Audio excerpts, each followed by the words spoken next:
அனைத்து தமிழ் நெஞ்சங்களுக்கும் அன்பு வணக்கம். சித்தார்த் நடிப்பில் வெளியாயிருக்கிற மிஸ் யூ படத்துடைய கதையை இந்த வீடியோவில் பார்க்கலாம். படத்தோட ஹீரோ வாசு ஒரு ஆக்சிடென்ட்ல மாட்டிக்கிறாரு. அதுக்கப்புறம் அவர் வாழ்க்கையில ஏற்படுற பல அதிரடி திருப்பங்கள் தான் மிஸ் யூ படத்துடைய கதை. படத்தோட ஃபர்ஸ்ட் சீன்ல வாசுடைய வீட்டுக்கு மினிஸ்டருடைய ஆளுங்க வராங்க. அவங்க வாசுடைய பேரண்ட்ஸ் கிட்ட எவ்வளவு தைரியம் இருந்தா உங்க பையன் மினிஸ்டருடைய பையன் பேர்லயே கம்ப்ளைண்ட் கொடுத்திருப்பான், தேவையில்லாம எங்க வழியில குறுக்க வர வேண்டாம்னு மிரட்டிட்டு போறாங்க. அதே சமயம் மினிஸ்டர் அவருடைய பையன்கிட்ட அவங்க கம்ப்ளைண்ட் கொடுக்குற வரைக்கும் நீ என்னடா பண்ணிட்டு இருந்தேன்னு கோபமா கத்திட்டு இருக்காரு. அங்கே இருக்கிற இன்ஸ்பெக்டர் மினிஸ்டர் கிட்ட நான் எவ்வளவோ பேசி பார்த்துட்டேன், ஆனா அவன் கேஸை வாபஸ் வாங்க ரெடியா இல்லைன்னு சொல்றாரு. வாசு இந்த கவலையெல்லாம் இல்லாம ஹில் ஸ்டேஷனை சுத்தி பார்த்துட்டு இருப்பாரு. அவருக்கு ஒரு பெரிய டைரக்டர் ஆகணுங்கிறது ஆசை. அதுக்காக பல ப்ரொடியூசரை மீட் பண்ணி கதையும் சொல்லிட்டு வராரு. வாசு ஹில் ஸ்டேஷன்ல கார் ஓட்டிட்டு போயிட்டு இருக்கும்போது பின்னாடி லாரி மோதி ஆக்சிடென்ட் ஆயிடுது.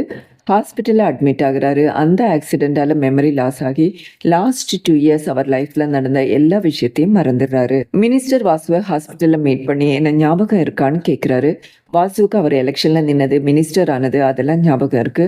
ஆனா திரும்ப எலெக்ஷன்ல நின்று தோத்து போனது, அவர் பையன் மேலேயே வாசு கம்ப்ளைண்ட் கொடுத்ததெல்லாம் மறந்துடுறாரு. மினிஸ்டர் டாக்டரை மீட் பண்ணி வாசுவுக்கு மெமரி லாஸ் ஆச்சுங்கிறத கன்ஃபார்ம் பண்றாரு. திரும்ப வாசு பேரண்ட்ஸ் கிட்ட வந்துட்டு உங்க நல்ல நேரம் அவன் பழிச்சிட்டான், ஆனா திரும்ப அவனுக்கு பழசெல்லாம் ஞாபகம் வந்தா உயிரோடவே இருக்க மாட்டான்னு மிரட்டிட்டு போறாரு. ஒரு சில மாதத்துக்கு அப்புறம் வாசு பிசிக்கலி கம்ப்ளீட்டா குணமாகறாரு. ஏதாவது ஒரு ஊரை சுத்தி பார்க்கலான்னு சொல்லிட்டு ரயில்வே ஸ்டேஷனுக்கு வராரு. அங்க பெஞ்சில் ஒரு ஆள் உட்காந்து அழுதுட்டு இருக்கிறத நோட்டீஸ் பண்றாரு. அவருக்கு டீ வாங்கி கொடுத்து என்ன ஆச்சுன்னு விசாரிக்கிறாரு. அவர் பேர் பாபி, பெங்களூர்ல இருந்து வந்திருக்காரு. அவர் 5 வருஷமா ஒரு பொண்ணை சின்சியரா லவ் பண்ணியிருக்காரு. ஏதோ ஒரு பிரச்சனையால 2 பேரும் பிரிஞ்சுட்டாங்க. அதுக்கப்புறம் அந்த பொண்ணையும் அவங்க பேரண்ட்ஸையும் சமாதானப்படுத்த எவ்வளவோ ட்ரை பண்ணியிருக்காரு. ஆனா எந்த பிரயோஜனமும் இல்லை. அந்த பொண்ணு ஞாபகம் வரும்போதெல்லாம் பெங்களூர்ல இருந்து கிளம்பி வந்து இந்த பெஞ்சில் உட்காந்துப்பாரு. வாசு அவர்கிட்ட த்ரிஷா இல்லைன்னா திவ்யானு மூவ் ஆன் ஆக வேண்டியதானேன்னு சமாதானப்படுத்திட்டு தன்னை பத்தியும் சொல்றாரு. பாபி அவர்கிட்ட ஏதோ ஒரு ஊரை சுத்தி பாக்குறதுக்கு பேசாம என் கூட வாங்க, பெங்களூர் மாதிரி அமைதியான ஊர் பெங்களூர்லயே இல்லைன்னு அவரை கன்வின்ஸ் பண்ணி கூட்டிட்டு போறாரு. வாசும் பாபியும் பெங்களூர் ரீச் ஆகுறாங்க. அங்க ஏதோ ஒரு விஷயத்துக்காக போராட்டம் பண்ணிட்டு இருக்கிற ஹீரோயினை வாசு பாக்குறாரு. அவருக்கு பார்த்ததுமே அவங்கள பிடிச்சு போயிடுது. வாசும் பாபியும் பாபியுடைய அபார்ட்மெண்ட் ரீச் ஆனதும் பாபி அவர் நடத்துற காஃபி ஷாப்புக்கு வாசுவை கூட்டிட்டு போறாரு. அதுக்கப்புறம் 2 பேரும் அபார்ட்மெண்ட் அசோசியேஷன் மீட்டிங்க்கு போறாங்க. அசோசியேஷன் மீட்டிங்ல செக்ரட்டரி ஒரு பையன் நாய் வச்சுட்டு இருக்கிறதுனால எல்லாருக்கும் டிஸ்டர்பன்ஸ் ஆயிருக்கு, இனிமே அபார்ட்மெண்ட்ல அந்த நாயை வச்சிருக்க முடியாதுன்னு பேசிட்டு இருப்பாரு. அங்க இருக்கிற ஹீரோயின் இப்பதான் அந்த பையன் நாயை வாங்கியிருக்கான், உடனே அந்த பையனை நாய்கிட்ட இருந்து பிரிச்சா ரொம்ப ஃபீல் பண்ணுவான்னு பையனுக்கு சப்போர்ட்டிவா பேசுவாங்க. அதுக்கப்புறம் அந்த பையன்கிட்ட உன் நாய் யாரையும் தொல்லை பண்ணாத மாதிரி பார்த்துக்கோன்னு அட்வைஸும் பண்ணுவாங்க. இதெல்லாம் நோட்டீஸ் பண்ற வாசுவுக்கு அந்த பொண்ணை ரொம்பவே பிடிச்சு போயிடுது. மறுநாள் பாபியுடைய காஃபி ஷாப்புக்கு அந்த பொண்ணு வராங்க. அந்த காஃபி ஷாப்புடைய ரெகுலர் கஸ்டமர் அவங்க பேரு சுப்புலட்சுமி. அதுவும் இல்லாம அந்த காஃபி ஷாப்புடைய ஆடிட்டரும் கூட. வாசு சுப்புலட்சுமியை பார்த்ததும் அழகான பொண்ணுக்கு ஒரு காஃபி கொடுங்கன்னு சொல்றாரு. வாசுவை பார்த்ததும் சுப்புலட்சுமி ஷாக் ஆகுறாங்க. பாபி வாசுவை இன்ட்ரடியூஸ் பண்ணி வைக்கிறாரு. அதுக்கப்புறம் வாசு சுப்புலட்சுமியுடைய கவனத்தை ஏற்க ஏதேதோ பண்ணுவாரு. ஆனா அவங்க கண்டுக்கவே மாட்டாங்க. ஒரு நாள் வாசுவும் பாபியும் நடந்து போயிட்டு இருக்கும்போது யாரோ தெரியாம வாசு மேல மோதிடுவாங்க. அவர் வாசுவை பார்த்ததும் பயந்து ஓட ஆரம்பிச்சிடுவாரு. ஒரு நாள் சுப்புலட்சுமி கிட்ட கேஸை வாபஸ் வாங்க சொல்லி ஒரு சில ரவுடி பசங்க பிரச்சனை பண்ணிட்டு இருப்பாரு. இதை வாசு காஃபி ஷாப்ல இருந்து நோட்டீஸ் பண்ணிட்டு இருப்பாரு. வாசு அங்க வந்து அந்த ரவுடி பசங்களை அடிச்சு விரட்டிடுவாரு. ஆனா வாசுக்கு கையில அடிபட்டுரும். சுப்புலட்சுமி வாசுவை வீட்டுக்கு கூட்டிட்டு போயிட்டு கையில மருந்து போட்டு விடுறாங்க. அடுத்த சீன்ல பாபியுடைய காஃபி ஷாப்புக்கு சுப்புலட்சுமி வராங்க. வாசு பாபி கிட்ட ஏன் அவங்க சிங்கிளா இருக்காங்கன்னு கேக்குறாரு. அதே கேள்வியை பாபு சுப்புலட்சுமி கிட்டேயும் கேக்குறாரு. அதுக்கு சுப்புலட்சுமி கல்யாணம் ஆனவங்க எல்லாம் சந்தோஷமாவா இருக்காங்கன்னு கோபமா கேட்டுட்டு அங்க இருந்து கிளம்பிடுவாங்க. பாபி வாசு கிட்ட எனக்கே இந்த கேள்வி அவங்க கிட்ட கேட்கணும்னு தோணல, உனக்கு எப்படி தோணுச்சுன்னு கேக்குறாரு. வாசு எனக்கு அவங்கள ரொம்ப பிடிச்சிருக்கு, எனக்கு வர பொண்டாட்டி எப்படி இருக்கணும்னு நான் நினைக்கிறேனோ அப்படியே இருக்காங்கன்னு சொல்றாரு. பாபி அப்படின்னா ஏன் டிலே பண்ற, உடனே ப்ரப்போஸ் பண்ண வேண்டியதானேன்னு கேட்க வாசு நான் நேத்தே ப்ரப்போஸ் பண்ணிட்டேன், ஆனா அவங்க ரிஜெக்ட் பண்ணிட்டாங்கன்னு ஒரு ஷாக்கிங்கான விஷயத்த சொல்றாரு. பாபி நாம நேரா சென்னைக்கு கிளம்பி போய் அம்மா கிட்ட விஷயத்த சொல்லி லவ் மேரேஜா அரேஞ்ச்டு மேரேஜா மாத்தலான்னு சொல்றாரு. அதன்படியே 2 பேரும் சென்னை கிளம்பி வந்து அம்மா கிட்ட விஷயத்தையும் சொல்றாங்க. வாசுவோட அம்மா விஷயத்த கேட்டதும் சந்தோஷப்பட்டாலும் பொண்ணோட போட்டோவை பார்த்ததும் ஷாக் ஆகுறாங்க. வீட்டை விட்டு வெளியே வந்து வாசுவோடைய ஃப்ரெண்ட்ஸுக்கு ஃபோன் பண்ணி அவன் அந்த பொண்ணை காதலிக்கிறானா, அவளைதான் கல்யாணம் பண்ணிப்பேன்னு பிடிவாதமா இருக்கான்னு சொல்றாங்க. வாசுடைய ஃப்ரெண்ட்ஸுங்க வீட்டுக்கு கிளம்பி வந்து உனக்கு அந்த பொண்ணு வேண்டாம், செட் ஆகாதுன்னு சொல்றாங்க. ஆனா வாசு எனக்கு அந்த பொண்ணை ரொம்ப பிடிச்சிருக்கு, ரொம்ப மெச்சூர்டான கேரக்டர்னு சொல்றாரு. அதுக்கு வாசுடைய ஃப்ரெண்ட்ஸுங்க உனக்கு அந்த பொண்ணுக்கும் கண்டிப்பா செட் ஆகாது, இந்த உலகத்திலேயே உனக்கு பிடிக்காத ஒரு பொண்ணு இருந்தா அது அந்த பொண்ணு தான். ஏற்கனவே உனக்கு ஆக்சிடென்ட் ஆகிறதுக்கு முன்னாடி நீ அந்த பொண்ணை ரிஜெக்ட் பண்ணிட்ட, அதனால உங்க அம்மாவும் அந்த பொண்ணு வேண்டான்னு சொல்லிட்டாங்க. இப்ப எந்த முகத்தை வச்சு நீ போய் பொண்ணு கேட்பேன்னு கேட்குறாங்க. இப்போ ஃப்ளாஷ்பேக்கை காட்டுறாங்க. 2 வருஷத்துக்கு முன்னாடி வாசுடைய அம்மா சுப்புலட்சுமி ஃபோட்டோவை காட்டி இதுதான் உனக்கு பார்த்துருக்கிற பொண்ணுன்னு சொல்றாங்க. ஆனா வாசு எனக்கு இந்த பொண்ணை பிடிக்கல வேண்டான்னு சொல்லிடுவாரு. அதுக்கு ஒரு ரீசனும் இருக்கு. வாசு ஒரு நாள் பஸ்ல டிராவல் பண்ணிட்டு இருக்கும்போது பக்கத்து சீட்ல சுப்புலட்சுமி வந்து உட்காருவாங்க.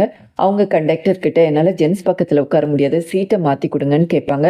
ஆனா கண்டக்டர் வேற சீட் இல்லாதனால சீட்டை மாத்த முடியாதுன்னு சொல்லிடுவாரு. அதுக்கப்புறம் சுப்புலட்சுமி வாசுவை தொல்லை பண்ணிக்கிட்டே இருப்பாங்க. அவர் மேல தெரியாம தண்ணி ஊத்துறது, அவர் மொபைல சார்ஜில இருந்து எடுத்து இவங்க மொபைல சார்ஜில் போடுறதுன்னு கண்டினியூஸா இரிட்டேட் பண்ணிட்டு இருப்பாங்க. அது மட்டும் இல்லாம ஃபோன் பண்றவங்க கிட்ட எல்லாம் ஜென்ஸ் பக்கத்துல உட்காந்துட்டு இருக்கேன், கம்ஃபர்டபுளா இல்லைங்கிற மாதிரி பேசிட்டு வருவாங்க. வாசுக்கு சுப்புலட்சுமியும் சுப்புலட்சுமிக்கு வாசுவையும் சுத்தமா பிடிக்கல. ஃபிளாஷ்பேக் முடியுது. வாசு சுப்புலட்சுமி வேண்டாங்கிற விஷயத்துல பிடிவாதமா இருக்கிறாரு. ஆனா ஃப்ரெண்ட்ஸுங்க நாளைக்கு ஒரு கல்யாணத்துக்கு போறோம், அங்க சுப்புலட்சுமியும் வருவாங்க, நீ அங்க வந்து பார்த்து முடிவு பண்ணிக்கோன்னு சொல்றாங்க. மறுநாள் வாசு கல்யாணத்துக்கு போறாரு. அங்க சுப்புலட்சுமி சின்ன பசங்க கூட விளையாண்டுட்டு இருக்கிறத பார்த்துட்டு இந்த பொண்ணுக்கு கொஞ்சம் கூட மெச்சூரிட்டி இல்லை, எனக்கு வேண்டான்னு சொல்லிடுவாரு. வாசுடைய அம்மா ஃப்ரெண்ட்ஸுங்க கிட்ட எப்படியாவது அவனை கல்யாணத்துக்கு சம்மதிக்க வைங்கன்னு சொல்றாங்க. ஒரு நாள் வாசு ஃப்ரெண்ட்ஸுங்களோட கார்ல போயிட்டு இருக்கும்போது ஒரு ஆள் ஃபோன் பேசிக்கிட்டே காருக்கு குறுக்க வந்துடுவாரு. கார் அவர் மேல லேசா மோத அவர் கீழே விழுந்துடுவாரு. வாசு கார்ல இருந்து இறங்கி அவரை கண்ணா பின்னான்னு கோபத்துல திட்ட ஆரம்பிக்கிறாரு. அங்க வர சுப்புலட்சுமி நீ வேகமா கார் ஓட்டிட்டு வந்து எங்க அப்பா மேல இடிச்சுட்டு அவரையே திட்டுறியான்னு வாசுவை திட்ட ஆரம்பிக்கிறாங்க.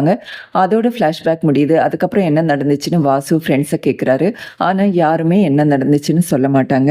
இப்போ வாசு வீட்டு காலிங் பெல் அடிக்குது. கதவை திறந்தா பெங்களூர்ல வாசுவை பார்த்து ஒன்று ஆள் நின்றுட்டு இருப்பாரு. வாசு பெங்களூர்ல பார்த்து என்ன ஒன்று இப்போ எதுக்கு இங்கே வந்திருக்கேன்னு கேட்குறாரு. அவர் ஆல்பத்தை வாசு கையில் கொடுத்துட்டு இதை கொடுத்துட்டு போக தான் வந்தேன்னு சொல்றாரு. அதை பிரித்து பார்க்குற வாசு ஷாக் ஆகுறாரு. வாசு சுப்புலட்சுமியுடைய கல்யாண ஆல்பம் தான் இது. இவ்வளோ பெரிய விஷயத்த எல்லாருமா சேர்ந்து எங்கிட்ட மறைச்சிட்டிங்களேன்னு வாசு ஃபீல் பண்ணுறாரு. வாசுடைய அம்மா இதெல்லாம் நீ இருக்கிற நிலைமைக்கு உங்ககிட்ட சொன்னா நீ ரொம்பவே ஃபீல் பண்ணுவேன்னு தான் சொல்லேன்னு சொல்றாங்க. திரும்ப ஃபிளாஷ்பேக்கை காட்டுறாங்க. சுப்புலட்சுமியுடைய அப்பாவும் வாசுடைய அப்பாவும் ஃப்ரெண்ட்ஸுங்க.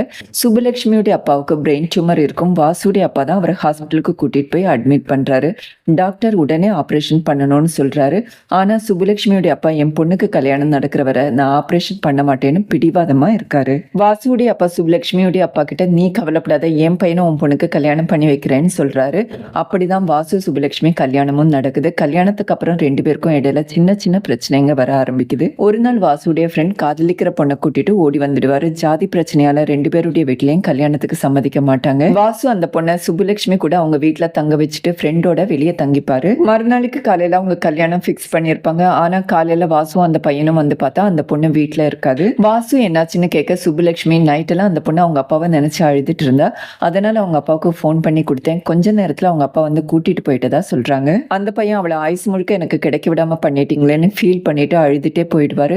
வாசு கோபத்துல சுப்புலட்சுமி அறைய போயிடுவாரு.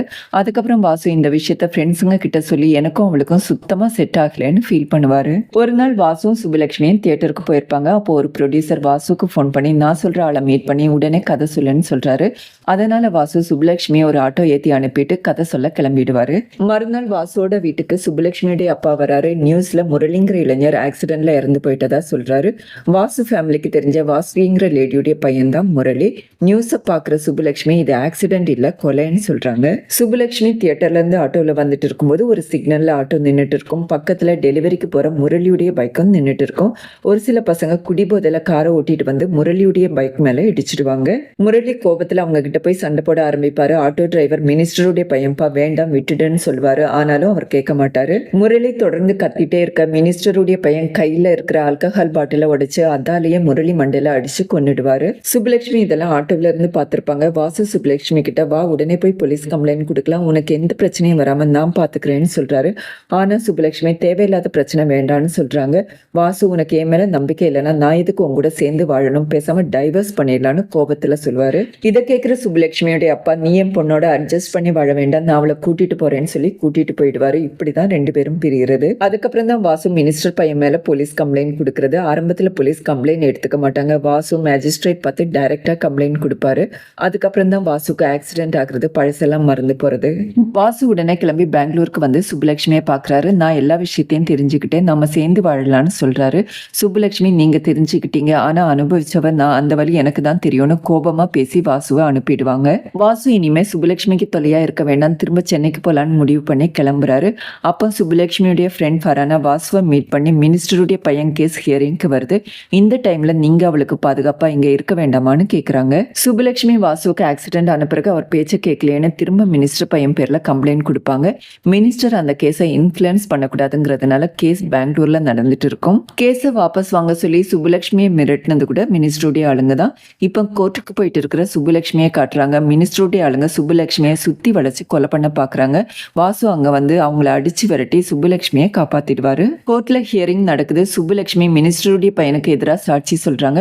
மினிஸ்டருடைய பையன் முரளியை கொன்ன சிசிடிவி ஃபுட்டேஜும் கிடைக்குது. மினிஸ்டருடைய பையனுக்கு 14 இயர்ஸ் ஆயுள் தண்டனை கிடைக்குது. முரளியோட அம்மா சுப்புலட்சுமியை பார்த்து நன்றி சொல்றாங்க. சுப்புலட்சுமி நான் முடிச்சு வச்சாலும் ஆரம்பிச்சு வச்சது அவர் தான், நீங்க அவருக்கு நன்றி சொல்லுங்கன்னு சொல்றாங்க. வாசு சுப்புலட்சுமி கிட்ட எனக்கு தான் எல்லா விஷயமும் தெரிஞ்சிருச்சுல்ல, உன்னை எனக்கு ரொம்ப பிடிச்சிருக்கு, சேர்ந்து வாழலான்னு சொல்றாரு. ஆனா சுப்புலட்சுமி நீங்க எல்லா விஷயத்தையும் தெரிஞ்சுக்கிட்டீங்க, ஆனா ஞாபகம் வரல, ஒரு நாள் ஞாபகம் வந்து திரும்ப என்ன பிடிக்கலன்னு சொன்னா அது என்னால தாங்க முடியாதுன்னு சொல்லிட்டு கிளம்பிடுவாங்க. அடுத்த சீன்ல ப்ரொடியூசர் வாசுக்கு போன் பண்ணி ஆக்டர் சூர்யா கதையை ஓகே பண்ணிட்டாருன்னு சொல்றாரு. வாசுக்கு என்ன கதை சொன்னோன்னு சுத்தமா ஞாபகம் இல்ல. ஆனா வாசு அந்த கதையை சுப்புலட்சுமி கிட்ட ஒரு முறை சொல்லியிருக்காரு. ஏன்னா ஃப்ரெண்ட்ஸுங்க கிட்ட நான் அவகிட்ட கதை சொல்லிட்டு இருக்கும்போது கொஞ்சம் கூட இன்ட்ரெஸ்ட் காட்டாம குக்கர் ஆஃப் பண்ணணும்னு எழுந்து போயிட்டதா சொல்லியிருக்காரு. வாசு சுப்புலட்சுமி கிட்ட ஹெல்ப் கேட்க சுப்புலட்சுமியும் வாசுவை மீட் பண்ணி கதை சொல்ல ஆரம்பிக்கிறாங்க. அவங்க கதை சொல்ல சொல்ல வாசுவுக்கு பழசெல்லாம் ஞாபகத்துக்கு வருது. கதையோட கிளைமேக்ஸை வாசு சொல்லி முடிக்கிறாரு. சுப்புலட்சுமி வாசுவுக்கு பழசெல்லாம் ஞாபகம் வந்துருச்சுங்கிறத புரிஞ்சுக்கிறாங்க. இப்போ வாசு சுப்புலட்சுமிக்கு முதல் முறையா ப்ரப்போஸ் பண்றாங்க. கல்யாணம் காதல்ல முடியுது. மீண்டும் ஒரு இன்ட்ரெஸ்டிங்கான கதையில உங்களை சந்திக்கிறேன். நன்றி, வணக்கம்.